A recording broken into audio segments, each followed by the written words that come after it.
पिछले 24 घंटे में बंगाल में दो बड़े फैसले हुए। इनका ऐलान खुद बंगाल के मुख्यमंत्री शुवेंदु अधिकारी ने किया। बंगाल की जिन यूनिवर्सिटीज में दिमागी नक्सल की क्लासेस चल रही थी, वहां पर अब राष्ट्रवाद का पाठ पढ़ाया जाएगा। बंगाल में 15 साल तक बहुत कुछ होता रहा जो कभी सामने नहीं आया। इसका एग्जाम्पल हरिपुर है, जहां पर 86% हिंदुओं को सजा मिली और इनाम 92 मुसलमानों में बांटा गया। जादवपुर से हरिपुर तक पूरी स्टोरी आप खुद देखिए। क्या जादवपुर कैंपस दिमागी नक्सल का अड्डा बन गया है? ये सब दिमागी नक्सल जो शिक्षा अंगन में के नष्ट कर रहा है, उसके खिलाफ वो सब बंद करने के लिए हम लोग अभी ये मिছিল किया है। जादवपुर कैंपस में दिमागी नक्सल की ट्रेनिंग होती है।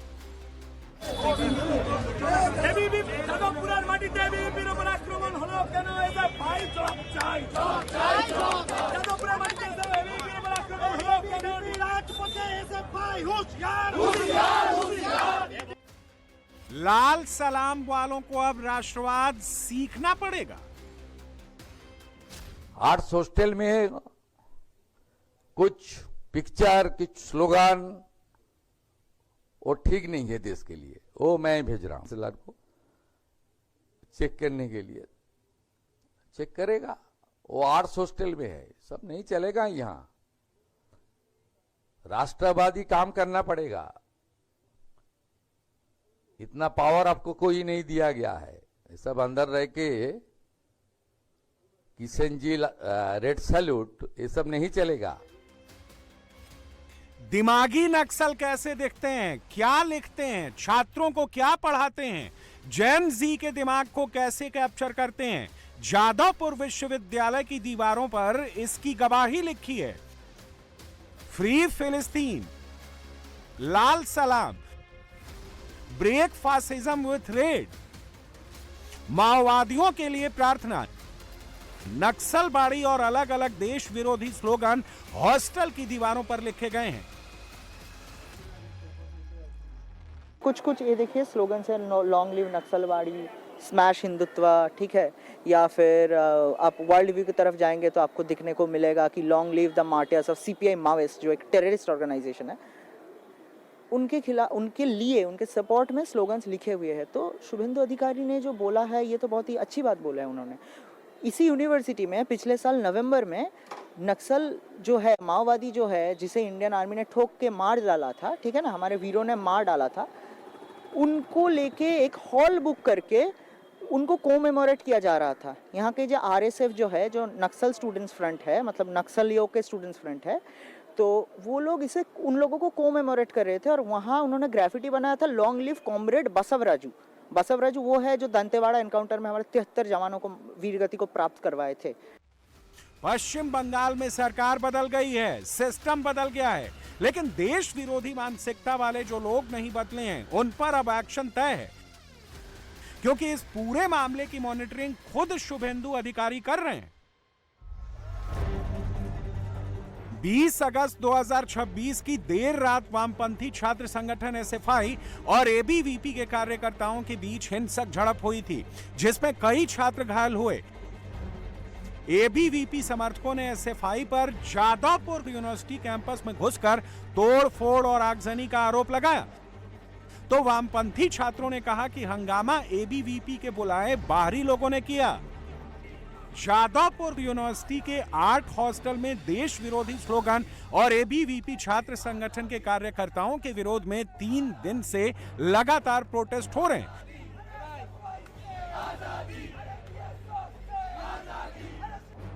एबीवीपी का आरोप है कि कम्युनिस्ट सोच वाले कुछ लोगों ने पूरी यूनिवर्सिटी पर कब्जा कर लिया है। जादवपुर विश्वविद्यालय में अर्बन नक्सल, माओवादी और मार्क्सिस्ट लोगों ने जिस तरह का अत्याचार बरपाया है, जिस तरह का इन लोगों ने यहाँ पर अत्याचार किया है, उस अत्याचार के विरुद्ध पश्चिम बंगाल की जनसाधारण आज जमीन पर उतरी है, आज सड़कों पे उतरी है। यहाँ की जनसाधारण ये चाहती है कि जादवपुर विश्वविद्यालय को एकदम कॉकरोच मुक्त किया जाए, कॉकरोच मुक्त करने के लिए आज यहाँ पर हम कीटनाशक और डीडीटी लेकर जादवपुर का शुद्धिकरण करने के लिए हम लोग आज अभियान पर निकले हैं।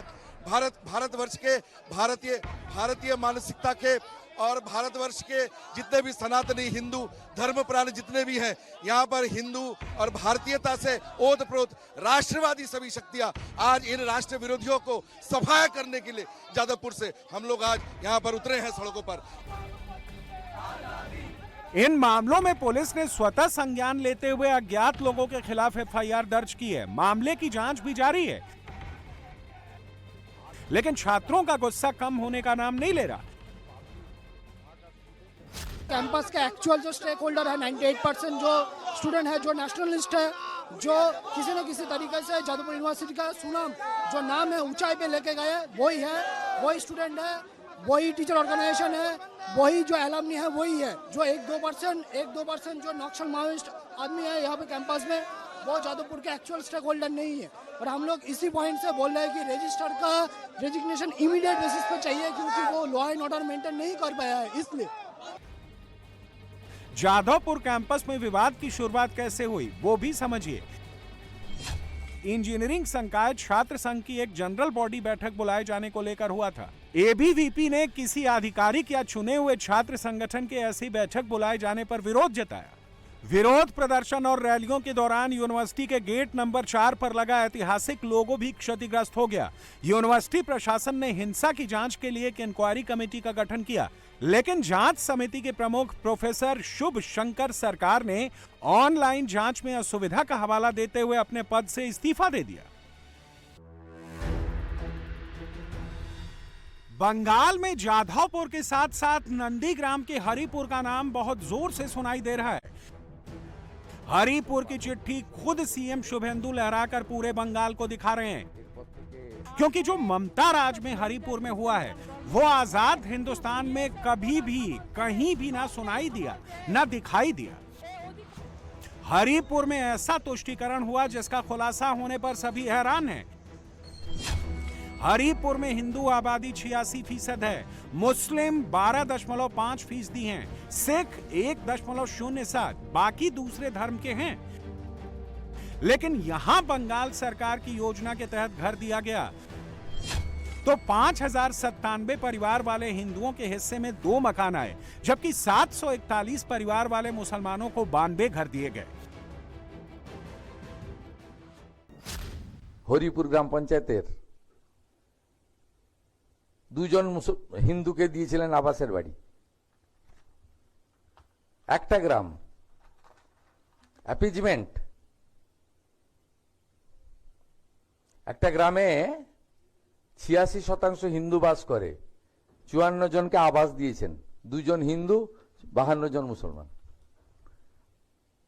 গোটা রাজ্যের হিসাব আছে আমার কাছে। আপনি কি লেভেলে অ্যাপিজমেন্ট করেছেন, বিজেপি করার অপরাধে, হিন্দু অপরাধে, মতুয়া, নমশূদ্র, রাজবংশী, আদিবাসী, পাহাড়ের 1 লক্ষ মহিলাকে আমরা অন্নপূর্ণা যোজনা যারা যোগ্য তারা টাকা পেয়েছে। আপনি পারবেন নাকি এসব হিসাব দেখাতে? অত তাড়াহুড়া করার কিছু নেই। बंगाल में 15 साल तक जमकर तुष्टीकरण हुआ। बांग्लादेश से आए बांग्लादेशियों को पनाह दी गई, उनके राशन कार्ड, आधार कार्ड और वोटर आईडी कार्ड तक बन गए।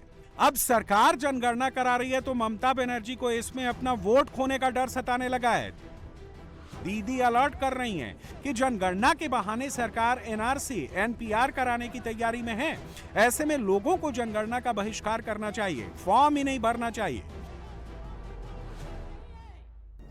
আরেকটা চুপিসারে কাজ হচ্ছে, আমি সাধারণ মানুষকে সতর্ক করে দিয়ে বলতে চাই, সেটা কি সেন্সাস শুরু করেছে। সেন্সাস মানে এনআরসি ফর্মে, এনপিআর ফর্মে আপনাকে ব্যাংকের অ্যাকাউন্ট নাম্বার দিতে হবে, মোবাইল নাম্বার দিতে হবে, আধার কার্ড নাম্বার দিতে হবে, পরিবারে কারা আছে তাদের সব পরিচয় দিতে হবে, ভোটার আইডি দিতে হবে, পাসপোর্ট দিতে হবে, ড্রাইভিং লাইসেন্স দিতে হবে, মোবাইল নাম্বার দিতে হবে, ব্যাংক অ্যাকাউন্ট দিতে হবে, কত কিছু। তার মানে আপনার ব্যাংক অ্যাকাউন্টটা নিয়ে পরে যে সেটাকে হাইজ্যাক করে সব টাকা ব্যাংক থেকে তুলে নেবে না তার কোনো প্রমাণ আছে? সেন্সাস করবার আগে একবারও মানুষকে সচেতন করেছেন? কোন রাজনৈতিক দলকে নিয়ে মিটিং করেছেন? ममता बनर्जी को जनगणना साजिश लगती है, लेकिन बीजेपी ने क्लियर कर दिया है कि जनगणना होगी। जो भी देश का नागरिक है उसे कोई असुविधा नहीं होगा, लेकिन जो बांग्लादेशी हैं उसे बंगाल से जाना पड़ेगा। नहीं बस ठीक है, कोई असुविधा नहीं है। कोई देखिए नागरिक जो है वो छूट ना जाए, ये हमारा लक्ष्य है। लेकिन जो बांग्लादेशी है, जो पाकिस्तानी है, विदेशी है, उसको चिन्हित करके हम यहीं से भगाएंगे, इसमें कोई संदेह नहीं है। इसीलिए जो नागरिकता के लिए नागरिक जो है उनको ये सुविधा दिया जा रहा है। ममता बनर्जी इन दिनों मीडिया के सामने नहीं आती, जो भी कहना होता है सोशल मीडिया के जरिए कहती हैं। ममता बनर्जी ने कहा है कि वो राजनीति से संन्यास नहीं लेंगी और सड़कों पर उतरकर अपनी लड़ाई जारी रखेंगी। लेकिन कभी उनके साथी रहे ऋतव्रत के मुताबिक बनर्जी दीदी को डिल्यूजन हो गया है।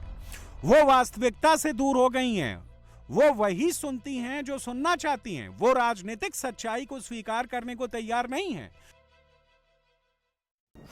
देखिए 4 मई चुनाव होने के बाद 6 तारीख जिस मीटिंग हुआ था, जिस मीटिंग में मेरा लीडर मदन मित्रो जी, मैं, हम सब लोगों को खड़ा होना पड़ा था अभिषेक बनर्जी को स्टैंडिंग ओवेशन देने के लिए। उस दिन डॉक्टर ममता बनर्जी का कहना था कि हम लोग 180 सीट में जीते हैं।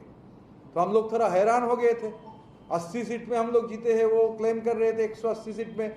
फिर नेक्स्ट डे बोले 230 सीट में जीते हैं। तो डिनायल मूड में है, और खास करके फेसबुक के अंदर रहने से ये डिनायल मूड और ज़्यादा बढ़ रहा है।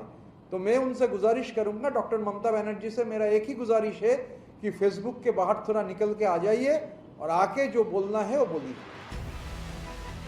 2 दिन के भीतर ममता बनर्जी के लिए 2 अच्छी खबरें आई हैं। अमडांगा से विधायक पीरजादा कासिम सिद्दीकी एक बार फिर दीदी कैंप में लौट आए हैं। कुणाल घोष के मुताबिक विधायकों को बरगलाकर दूसरे खेमे में ले जाया गया था। अब धीरे धीरे विधायक लौटने लगे हैं। कुणाल घोष ने ऋतव्रत बनर्जी को चुनौती दी कि टीएमसी के विधायकों को सीक्रेट बैलेट से फ्लोर टेस्ट करवाना चाहिए, जिससे ये पता चल सके कि असली विपक्ष का नेता कौन है। कासिम सिद्दीकी ऑनरेबल रिस्पेक्टेड पीरजादा फुरफुरा शरीफ का ऑनरेबल एमएलए, वो है अमडांगा से। कासिम सिद्दीकी ममता दीदी का सोल्जर है। ममता दीदी का ऊपर उनका पूरा रिस्पेक्ट था। ममता दीदी का अंडर में, ममता दीदी का लीडरशिप में अभिषेक के साथ कासिम सिद्दीकी पॉलिटिक्स पहले भी किया, आज भी है। थोड़ा कुछ कंफ्यूज उनको कर दिया था कुछ लोग, इधर साइन कर दीजिए, हम लोग भी दीदी के पास जाएंगे। तो वो कंफ्यूज हो गए, सोचा ये भी दीदी का विंग है। तो जब उनको ये मालूम होगा जो वो तो दीदी का खिलाफ है, तो कासिम सिद्दीकी तो पूरा दीदी का साथ है। वो उनका मुंह से आप लोग सुनिए, वो दीदी का साथ थे, दीदी का साथ है और दीदी का साथ ही रहेंगे।